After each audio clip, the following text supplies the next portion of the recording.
오늘 우리 말씀 사도행전 14장 말씀을 함께 보고 있습니다. 제가 1절을 잠깐 읽겠습니다. 이에 이고니온에서 두 사도가 함께 유대인의 회당에 들어가 말하니 유대와 헬라의 허대한 무리가 믿더라. 지금까지 이야기를 기억하실지 모르겠지만 계속적으로 바울과 바나바는 어느 지역에 새로 가면 어디부터 가요? 회당에게서 유대인들 그리고 이방인들에게 말씀을 전합니다. 그래서 수많은 사람들이 복음을 받아들이는 역사도 나타나지만 때로는 강한 핍박을 받고, 오늘 말씀에서도 반복되는 이야기인데 특별히 이 복음을 거부하는 유대 지도자들 중에는 자신들만 거부하는 게 아니라 유대인들 그리고 이방인들까지도 그들을 회유하고 설득해서 같이 이 바울과 바나바를 핍박하는 일들이 이제 있게 됩니다. 오늘 2절에 보니까 1절에는 허다한 무리가 믿더라 이렇게 끝나지만 2절에는 그러나 순종하지 아니하는 유대인들이 이방인들의 마음을 선동하여 형제들에게 악감을 품게 하거늘. 자, 이렇게 선동해서 사람들이 악한 감정을 품게 했는데도 두 사도는 떠나지 않습니다. 3절에 보면 두 사도가 오래 있어 주를 힘입어 담대히 말하니 주께서 그들의 손으로 표적과 기사를 행하게 하여 주사 자기 은혜의 말씀을 증언하게 하시니. 핍박을 하더라도 두려워하지 않고 더욱 담대하게 말씀을 전하고 기사와 표적도 일어나고, 그렇지만 이렇게 계속 담대하게 전해도 사람들이 나뉘는 거예요. 어떻게 나뉩니까? 복음을 받아들이는 자들과 거부하는 자들이 계속 가는 데마다 나뉘게 되는 거예요. 그래서 이곳에서도 자신들을 거부하고 반대하고 핍박하는 것이 너무 거세지자 어느 지경까지 이르냐면은 돌에 맞아 죽을 지경까지 이르는 거예요. 그래서 결국은 또 이곳을 떠나서 다른 곳에 가서 또 뭐 합니까? 복음을 전하는 거예요. 이 8절에 보면 루스드라라는 곳에 그들이 갑니다. 그래서 거기서도 말씀을 전하는데 이 바울이 말씀을 전하다가 한 사람이 눈에 띄어요. 보니까 이 사람은 날 때부터 한 번도 걸어본 적이 없는 사람이었습니다. 날 때부터 안진뱅이였어요. 근데 왜 바울에게 이 사람이 눈에 띄었는지는 말씀에 정확히 나오지 않습니다. 아마도 하나님께서 특별히 그 사람을 주목하게 하시는 감동이 있었던 것 같아요. 바울이 그 자리에서 10절에 보면 큰 소리로 이르되 내 발로 바로 일어서라 하니 그 사람이 일어서서 걷느니라. 아멘. 바울이 큰 소리로 믿음으로 고백하니까 그 사람이 일어나서 걷습니다. 자, 이 광경을 봤던 사람들이 너무 놀래가지고 루가오니아의 방언으로 이야기를 합니다. 이제 바울과 바나바는 못 알아듣는 말이에요. 그래서 뭐라고 얘기하냐면 이 바나바는 제우스고 이 바울은 헤르메스다, 이렇게 얘기를 한 거예요. 자, 이 지역에서 이 제우스와 헤르메스에 대해서는 특별히 관심을 갖는 이유가 있었습니다. 당연히 이 그리스 신화의 영향을 많이 받는 사람들이었는데 이 지역에 내려오는 전설이 있었습니다. 그게 뭐냐면, 여러분 그리스 신화는 일단 사실은 아닙니다. 그건 아시죠? 실제로 그런 일은 있었던 건 아닌데 전설에 의하면 제우스와 헤르메스가 옛날에 사람의 몸으로 내려와서 이 동네를 돌아다녔어요. 그래서 아무리 이 사람 저 사람을 만나도 밥 한 끼 대접하는 사람, 집에 들어와서 묵으라는 사람이 아무도 없는 거예요. 아무리 찾아도 한 사람도 없다가 마지막에 한 노 부부가 제우스와 헤르메스를 알아보고 그들 집에 초대하고 먹이고 재워줍니다. 그래가지고 이 노 부부에게 감동한 제우스가 어떻게 하냐면 이 노 부부를 제외한 모든 사람들을 어떻게 해요? 다 죽여요. 그리고 그곳에 신전이 세워지고 이 노 부부의 요구에 따라 그 입구의 나무로 이 노 부부를 변신시킵니다. 그래서 그 신전의 입구의 나무 두 그루가 이 노 부부다, 이런 전설이 있어요. 그러니까 지금 자신들이 보니까 자신들이 아는 사람이잖아요. 날 때부터 한 번도 걸어본 적이 없는 사람이 지금 바울이 뭐라고 소리 지르니까 벌떡 일어나서 걸어다니는 거예요. 이게 사람이 할 수 있는 일입니까? 아니에요. 이건 분명히 신이다. 그럼 신이면 누구예요? 이 바나바는 제우스고 이 바울이라는 사람이 말이 많은데 헤르메스는 누굽니까? 신들의 대원자였어요. 대변자였습니다. 그리스 신화에서. 그러니까 이 바울이 헤르메스인가 보다. 근데 옛날에 무슨 일이 있었어요? 신들을 대제로 대접 못하다가 다 죽었잖아요. 그러니까 바로 소 한 마리 잡아가지고 제사도 드리고 잔치도 벌이려고 합니다. 그러니까 이 바울과 바나바가 처음에는 무슨 말인지 못 알아들었어요. 그냥 안진뱅이가 일어나니까 다들 기뻐서 그런가 보다 하다가 이 소 잡으려는 거 보니까 상황 파악이 된 거예요. 그래서 자신들의 옷을 찢으면서 뜯어 말립니다. 그러면서 설명하면서 복음을 전하는 거, 우리도 사람입니다. 우리도 연약한 인간이고, 그러나 태초부터 과거에도 지금에도 하나님께서는 여러분의 삶 가운데 섭리하시고 때로는 날씨로, 새로는 다양한 방법으로 여러분의 삶을 축복하시고 주관하셨습니다. 그러면서 복음을 전합니다. 그러니까 이 사람들이 설득이 되고 조금 마음이 진정이 되면서 이제 간신히 이 사람들도 사람이구나 깨닫게 됐어요. 저는 이 말씀을 보면서 여러 가지 복잡한 생각이 듭니다. 여러분, 제가 여러분 앞에 서다 보니까 사실은 다른 사람에 비해서 주목을 많이 받는 자리잖아요. 저는 그 정도는 절대 아닌데 제가 많이 봅니다. 때로는 말씀을 전하고 하나님의 일을 하는 사역자들 중에는 그 사람이 신격화되는 경우도 있어요. 여러분 잘 새겨 들으셔야 됩니다. 아무리 대단해 보이는 사람일지라도, 여러분 앞에 서 있을지라도, 여기 서 있는 사람은 누구의 말씀을 대언하는 겁니까? 하나님의 말씀을 대언하는 거예요.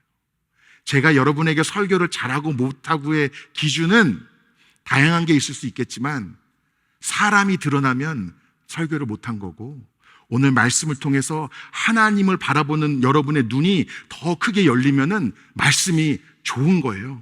맞습니까?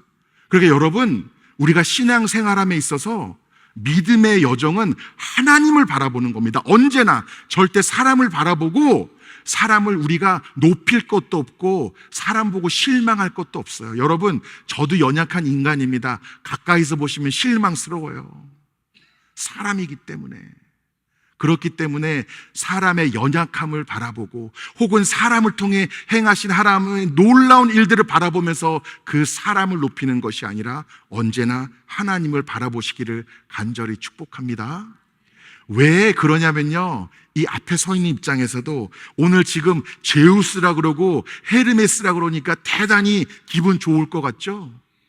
바울과 바나바는 거기에 전혀 미동이 없었어요. 오히려 기겁했습니다. 하나님이 아니라 자신들이 높여지는 거에 대해서 그들은 옷을 찢을 정도로 그것이 잘못된 것을 깊이 통감했어요.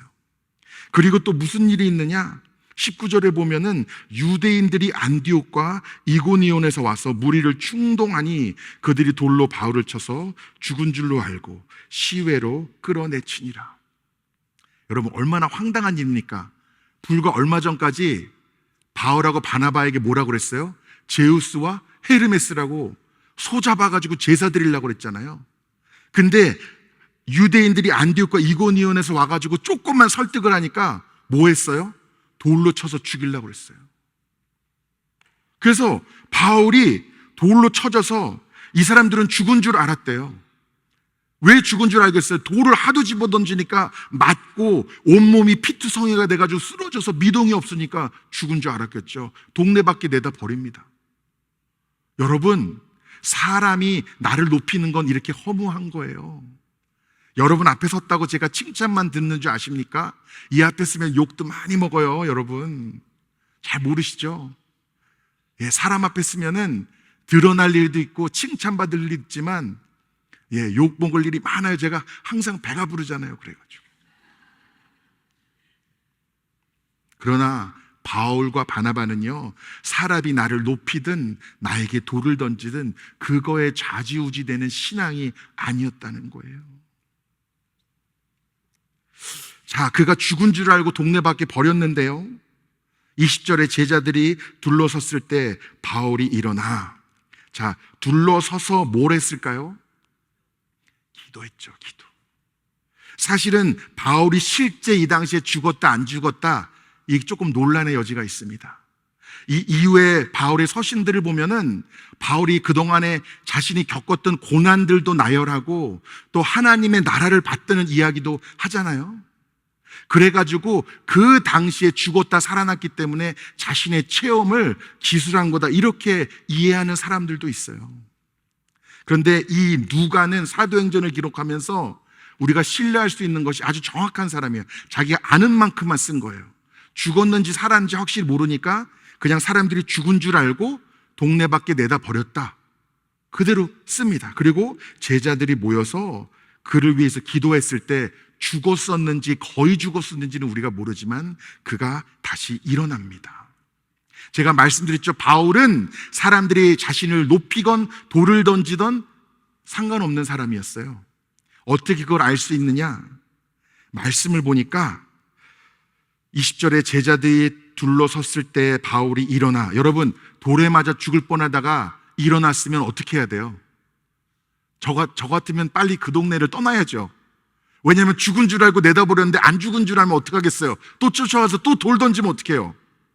저 같으면 조용히 사라졌을 텐데 바울은 그 성에 돌아갔다가 다시 돌아갔어요. 왜 돌아갔을까요? 왜 돌아갔을까요? 내 생사가 중요한 게 아니라 하나님의 마음을 품으니까. 제가 말씀드렸죠. 복음을 전할 때 돌을 던지는 사람들도 있었지만 그 복음을 받아들인 사람들도 분명히 있었단 말입니다. 그 사람들을 안심시키고 위로하고 격려하기 위해서 돌아간 거예요. 왜냐? 그 이튿날 바나바와 함께 더베로 또 갔대잖아요. 오래 머문 것도 아니에요.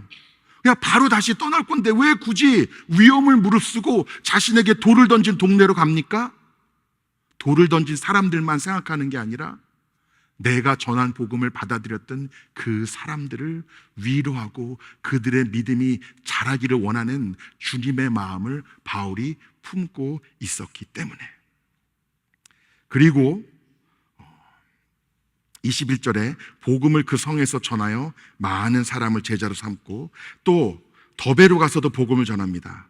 루스드라와 이고니온과 안디옥으로 돌아가서, 그리고 그동안 자신이 방문했던 것들을 다시 한번 들립니다. 왜? 아까 말씀드린 것처럼 복음을 극렬하게 반대하고 죽이려고 달려드는 사람들도 있었지만 그 복음을 받아들였던 사람들을 계속적으로 격려하고 그 믿음이 잘 자라기를 바라는 마음에서 계속적으로 자신의 생사를 신경 쓰지 않고 다시 가서 또 그들을 만났던 것이죠.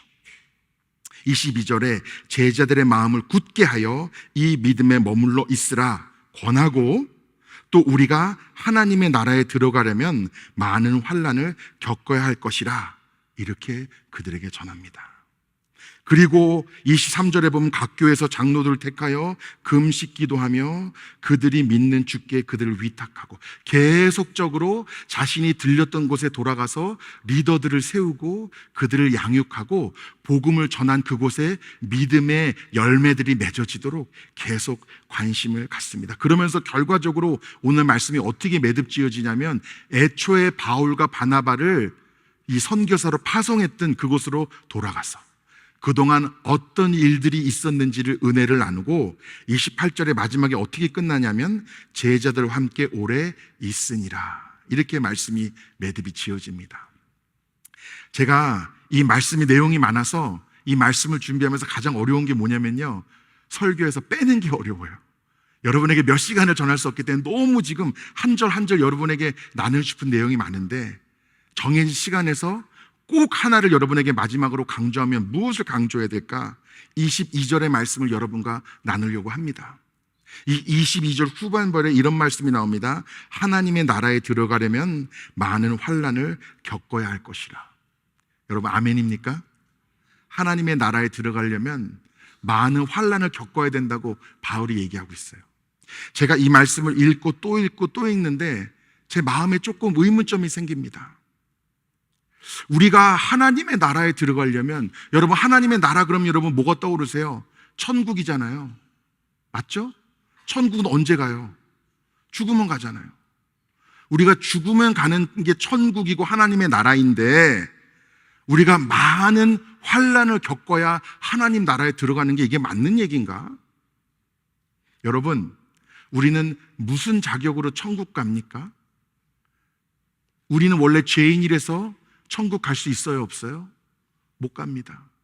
근데 그 죄값을 누가 대신 내주셨어요? 예수님.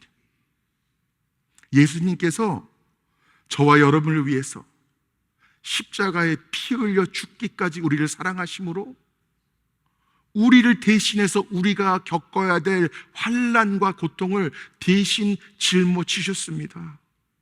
그러니까 우리는 그 은혜, 그 사랑을 받아들이기만 하면은, 그 선물을 받기만 하면은 우리는 천국 소망으로 사는 거예요. 아멘입니까? 그러므로 우리는 우리가 노력하고 애쓰고 자격을 얻어야 천국 가는 사람들이 아니란 말입니다. 그러니까 고생하지 않으면, 환난을 겪지 않으면 당신은 천국 갈 자격이 생기지 않습니다. 이 말 맞는 얘기예요, 틀린 얘기예요? 완전히 틀린 얘기예요. 내가 열심히 고생하고 수고하고 고통을 당하지 않으면 절대 천국 갈 수 없습니다. 이거는 하나님 예수 그리스도께서 우리에게 주신 복음에 반하는 내용입니다. 우리는 자격 있어 가는 자들이 아니에요. 우리의 노력으로, 우리의 공로로 가는 것이 아니에요. 예수 그리스도의 그 피 흘림과 죽음을, 그 은혜를 우리가 받아들이기만 하면은 우리는 영원히 하나님 나라에 거하는 하나님의 자녀들이고 백성들인 줄 믿습니다. 이 믿음은 여러분 가운데 절대로 흔들리셔서는 안 됩니다. 여러분, 고난과 환난에 대해서 듣는다고 이거 헷갈리시면 안 돼요. 그렇다면 하나님의 나라에 들어가려면 많은 환난을 겪어야 할 것이라 라는 말씀이 도대체 오늘 저와 여러분에게 어떤 의미로 전해지는 말씀일까요? 여러분, 우리가요 살다 보면 고생을 안 해보는 사람은 별로 없습니다. 상대적이긴 한데 지금까지 살아오면서 좋은 일만 있으셨죠? 이러면은 대부분 웃으세요, 성도님들이. 제가 이래 보여도요, 한번 들어보실래요? 목사님하고 이야기를 하시면 여러분이 보시기에도 대단히 성공한 것 같고 대단히 많은 것을 누리는 것 같고 근심 걱정 하나 없을 것 같은 그분들도요, 살아온 이야기를 보면은 고생 안 하신 분, 마음고생, 몸고생, 눈물, 아픔, 고통, 실망, 배신 이런 거 전혀 경험 안 하고 살아본 분들은 없으시더라는 겁니다. 그러니까 우리가 살다 보면 환난은 다 있어요. 그러면서 그 환난 가운데 우리는 변합니다. 여러분, 정말 미친 듯이 살다가 난 어떻게 해서든 내가 이 사업을 성공시킬 거야, 어떻게 해서든 내가 성공할 거야, 이러다가 한번 또 쓰러지잖아요. 그럼 병원에 들어놓으면 무슨 생각해요? 내가 부질없는 짓을 하면서 살았구나. 정말 귀한 것, 우선순위가 뭔지 내가 몰랐구나. 가정과 더 시간을 보내고 정말 끝모르게 성공만을 구하고 사는 것이 아니라 정말 의미 있는 삶이 무엇인지 다시 한번 생각해 보게 되잖아요. 그러지 않으세요? 크게 한번 아파보면은 그렇게 되잖아요. 여러분, 신기한 게 뭔지 아세요? 여러분 편찮으실 때 제가 기도해 드리잖아요. 예. 어떤 분들은요 정말 생사가 오가는 수술 앞에 제가 기도를 해드리는데 그분이 저를 위해서 기도해 주세요. 아니, 저는 진짜 걱정이 돼가지고 기도하는데 오히려 목사님 요즘 힘드시죠? 하고 저를 위해서 기도해 주시는, 격려해 주시는 분들도 있어요. 어떤 분들은요 그거에 비하면 지극히 작은 일인데도 목사님 큰일 났어요, 세상 끝난 것처럼 낙심해서 오시는 분들도 있어요. 무슨 차이냐면 경험의 차이입니다. 많은 환난과 고난을 겪어보신 분들은 단단해지시거든요. 삶의 우선순위가 무엇이고 정말 귀한 것이 무엇이고 중요한 것이 무엇인지를 점차 알게 되거든요. 그러면서 믿음의 사람들은 점점 이 세상의 것을 바라보는 것이 아니라 바알과 같이 누구를 바라보게 되는 거예요? 하나님을 바라보게 되는 거예요. 오늘 말씀에서 하나님의 나라는 장소가 아닙니다. 물론 간혹 성경에서도 하나님의 나라와 천국이 같은 의미로 쓰여질 때가 있지만 오늘 꼭 그렇진 않아요. 하나님의 나라는요 우리가 죽어서만 가는 곳이 아니란 말입니다. 여러분 죽으면 다 천국 간다고 믿으시죠? 이걸 이렇게 작게 하시면 안 됩니다. 제가 불안해져요. 여러분, 천국 가는 거 믿으시죠? 아멘! 여러분, 주저없이 단호하게 대답하실 수 있어야 됩니다. 근데 여러분, 천국 가보셨어요? 안 가보셨죠? 천국 어떤 곳인지 아세요? 물론 성경에 나와 있지만 그렇게까지 자세하게 나와 있지는 않습니다. 확실한 건 무엇이냐면 천국은 이 세상 무엇과 비교해도 더 좋은 곳이라는 거예요. 왜 그러냐? 하나님과 영원히 함께하기 때문에. 완전하게 하나님과 동행하는 그 영혼을 내가 누리기 때문에. 근데 여러분, 우리가 이 세상 가운데서도 하나님과 함께할 수 있잖아요. 이 세상 가운데도 하나님과 동행할 수 있잖아요. 그러면 여기서부터도 우리는 하나님의 나라를 누리고 있는 것입니다. 바울은요, 죽어서만 천국을 간 것이 아니라 수많은 환난, 돌에 맞아가지고 죽을 뻔한 그 순간에도 그곳에서 그는 하나님의 나라를 누렸습니다. 왜 그렇습니까? 하나님이 함께 하시는 곳이었기 때문입니다. 제가 다른 설교를 준비하다가 이 말씀과 관계가 있는 것 같아서 여러분과 좀 나누려고 해요. 제가 탕자의 비유를 묵상하고 있었거든요. 금요 예배 때 전하려고. 그런데 그 탕자의 비유를 보면서 깨달은 게 있어요. 여러분, 탕자가요, 아버지의 재산을 물려받았잖아요. 내 거 달라고. 그래서 가가지고 막 흥청망청 썼습니다. 막 사업도 벌이고 친구들한테 빌려주고 나눠주고. 근데 혹시 그러다가 이 뒷걸음치다 쥐잡는 것처럼 어디 투자했는데 대박이 났다고 생각해 보세요. 요즘으로 따지면 뭐 주식 투자를 했다든지 무슨 코인에 투자를 했다든지 해가지고 대박이 나서 돈을 많이 벌었어요. 그러면 아버지를 찾아갔겠습니까? 안 찾아갔겠습니까? 절대로 아버지 안 찾아갔어요. 그러니까 이 탕자에게는 실패한 것이 축복이고 은혜인 거예요. 실패한 것이, 환난을 겪은 것이, 고난을 겪은 것이 그에게는 축복이고 은혜였습니다. 왜? 그게 아니었으면 절대 하나님을 만나지 못하니까. 저와 여러분도 마찬가지입니다. 지금까지 여러분의 삶의 여정에 남들은 절대 이해하지 못하는 아픔과 눈물이 있으실 수 있습니다. 근데 그 눈물이 없었다면, 그 아픔이 없었다면 여러분 지금처럼 이 자리에 앉아서 전심으로 예배하고 계시겠어요? 주님을 바라보시겠습니까? 주님을 의지하시겠습니까?